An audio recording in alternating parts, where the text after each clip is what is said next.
Ray Lindwall is bowling at full speed to Hutton. That ball's well up term and he pushes it away past mid-off for a comfortable 2. Bradman moves round those hungry Australian slip fieldsmen.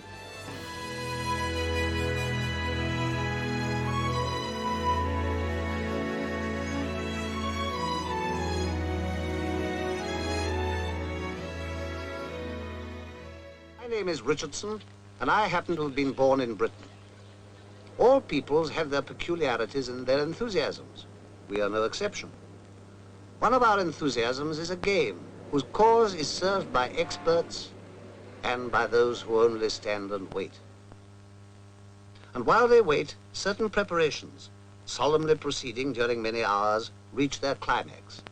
For this is Lord's, deeply rooted in tradition and in the ritual tradition brings, where until the proper time, no man may enter unless he have some special access. Well, on this occasion, I have some special access. My name's Arlott, John Arlott, and later on I'll be telling you something about the match. In the meantime, out comes the old country land measure. 22 yards, 4 rods, poles or perches, 1 chain, the length of a cricket pitch. They're measuring out the wicket, and that is something of a ritual, as a matter of fact. It takes many hours of skillful work over many months to prepare a first-class wicket, and that's just what this is, the special test wicket, a very revered patch of English turf plumb in line with the pavilion door. The test wicket of all test wickets, when at Lord's England plays Australia, and when that happens, everything has to be just so, to start with anyway. And while they've been working, the crowds have been gathering, soon to grow to something like 30,000 people, to say nothing of those who have to stay at home and listen on the radio to people like me. 30,000 people and many millions throughout the world did but time and geography allow.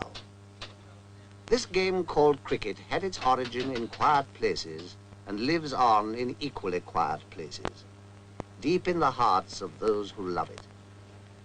What is it about this unobtrusive game? What is its magic? For magic it must surely be that makes men sit and watch and dream of past occasions and of wistful yearnings never quite fulfilled. Magic it is that makes the hush when captains meet. The wicket is inspected and another test begins.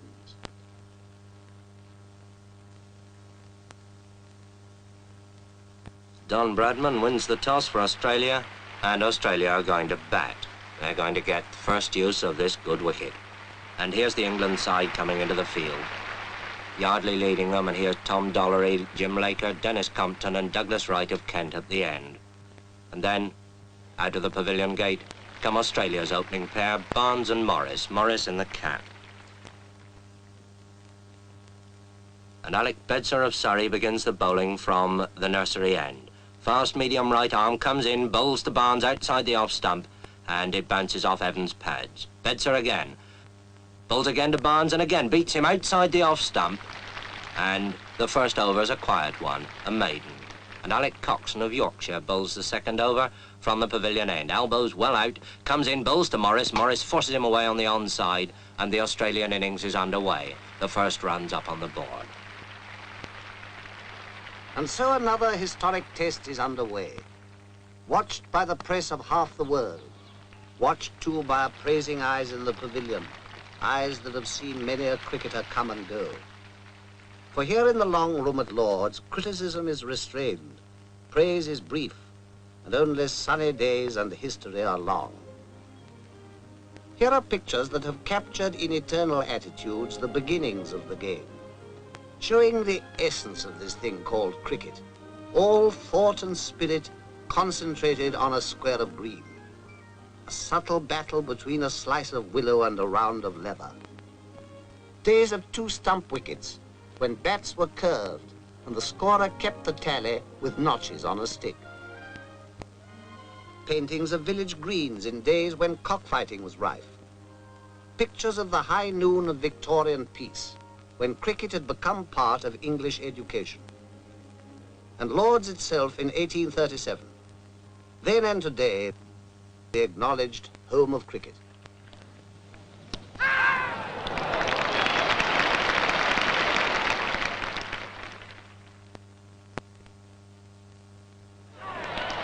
Australia's innings has come to a close. The score stands high and is duly noted. There is time to breathe until England takes the field.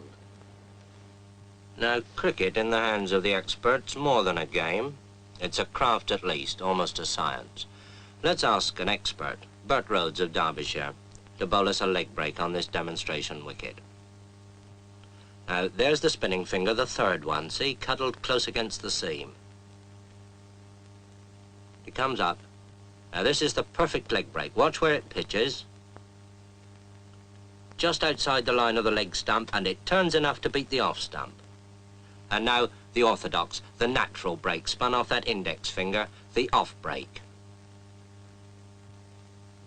And this pitches, watch it, outside the line of the off stump, and it beats the leg stump. Now, that's the right arm bowler's orthodox weapon. Let's see how the batsman copes with it.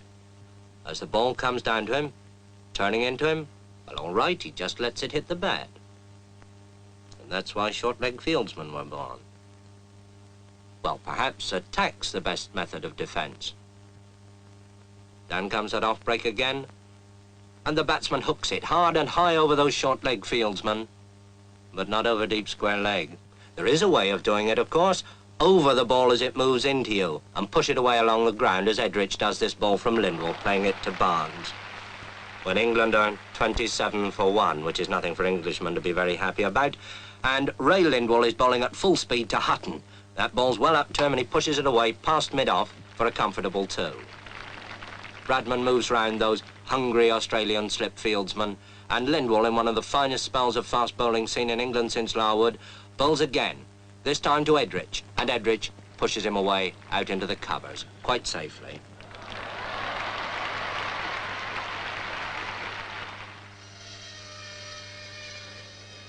While experts battle, experts forge the weapons that they use. Good white willow with a wholesome heart, long seasoned, like the men who shape it. Skilled hands practicing a long-established craft. For wasn't John Small, the cobbler, making cricket balls at Hambledon 200 years ago? Since then, the craft has grown. And yet, there still remains the steadiness of eye and hand that sews the seams. Seams that in the bowler's hands will give the hidden feel for breaks and twists. Seems to withstand the onslaught of the bat. For the heart of a bat is firm, and its blows have strength and punch. Yes, it's got punch, all right. Power. And it doesn't get there by accident. Take the handle now, with its cane and rubber springing, to whip as it's got to when a Hutton or a Bradman drives a fast bowler far away. There's got to be good splicing for that kind of thing, too, but cricket and craftsmanship go hand in hand, and when handle meets blade in a cricket bat, you've got a real piece of craftsmanship. It's the same with the ball, sewn firm and tight, and when it's done, a durable, balanced projectile, carefully weighed and measured and graded, as precise in its making as the hands that will use it, as precise as a cricket bat. First-class weapons, one designed to break or swing and beat the bat, and the other to fathom the tricks of the bowler and send the ball far away.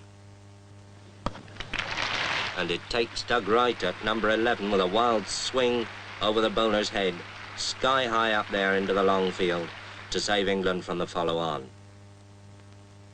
And Ray Lindwall, with 4 wickets already in the match, bowls again from the pavilion end, and bowls Alec Bedser.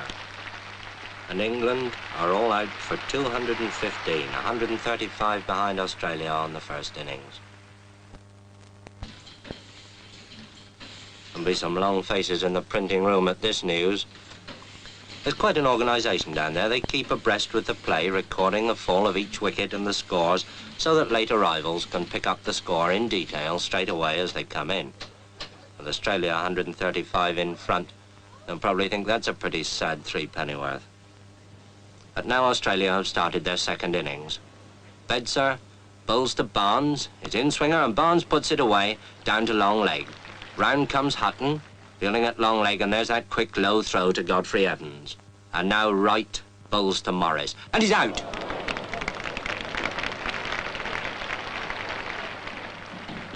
When a wicket falls or a hit is made, those behind the scenes spring into action.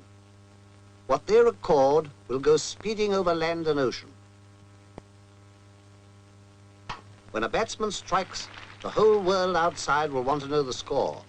And when they know it, they'll cast an envious thought to those who sat at Lord's and watched. And there goes Barnes, magnificently caught by Washbrook at long on for 141. And Australia are now 431 in front. And now here comes Lindsay Hassett, the vice-captain, to face up to Norman Yardley. I suppose waiting for the earlier batsman, he's had his pads on for best part of 4 hours. Well, he needn't keep them on any longer.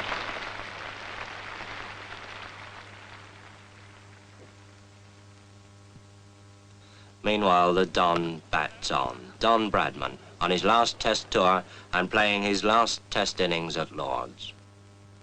Don Bradman, the pride of Australia and the despair of England. But whichever side one favours, who can but acclaim a master?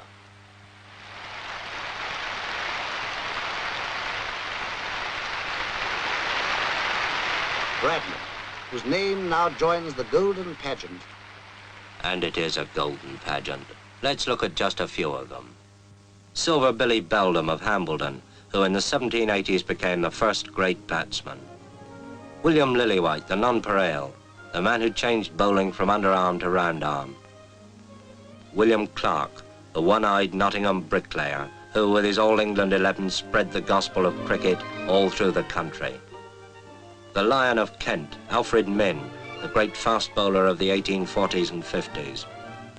Spofforth, the demon bowler from Australia, who in the great Test of 1882 even took the wicket of the old man. W.G. Grace, the Gloucestershire country doctor who turned a rustic sport into the science of modern cricket. The first man to score a century before lunch in a Test, Victor Trumper. Ranji, and the bowler who suspended the laws of timing, Maurice Tate. Clary Grimmett, the most accurate of all leg break bowlers. A problem even for England's great opening pair, Jack Hobbs of Surrey and his imperturbable Yorkshire partner, Herbert Sutcliffe. Jack Hobbs, the modern master, who, in the 1930s, resigned his supremacy to a young man from Bowral, Donald George Bradman. A pageant of 170 years of cricketers on whom the sun always shines. In retrospect, anyway. But cricket casts its own peculiar glow, and in the years to come, this day too of rain and cloud will be sunlit in the memory. Will rain stop play? Anxious eyes survey the wicket. Willing hands turn too. But fate is kind and the battle is renewed. All through a cloudy afternoon they struggle on.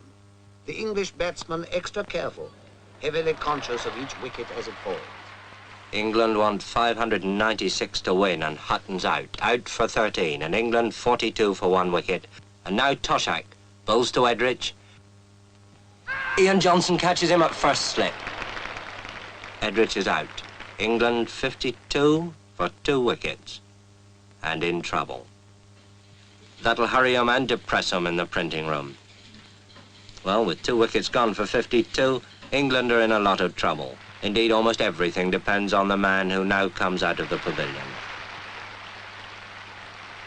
Dennis Compton. And with Hutton gone, England's last real hope. So they fight on, a battle of muscle, sinew, and eye. For this is cricket at its finest, calling forth a quality deep in men, the calmness of a Compton on a sticky wicket when the world is watching, steadiness of nerve and quick agility. To be a Hobbs, a Sutcliffe, a Bradman, or a Compton. The heroes change with the years, but the dream to be a cricketer lives on in every generation. And the heroes pass on their knowledge. For cricket is a part of the very substance of a country's education. But the game knows no class, and indeed no frontier. In the West Indies, Australia, New Zealand, India, under the shadow of Table Mountain, developing the same qualities in men, regardless of background, color, or creed. England, 106 for 3, want an impossible 490 to win. Impossible? Well, Compton's still there. And here's Big Bill Johnson with that bucking, bridling run coming in to bowl to him. And Compton's out. England's last hope of the impossible. And now, Toshak bowls to Coxon. Toshak thinks he's out. Umpire thinks he's out. Coxon thinks it's a shame. Now it's all over, bar shouting. The day wears on. Another game is lost and won. Well, perhaps not quite. Defeat has come to England, and to Australia, victory. Australia takes the Ashes.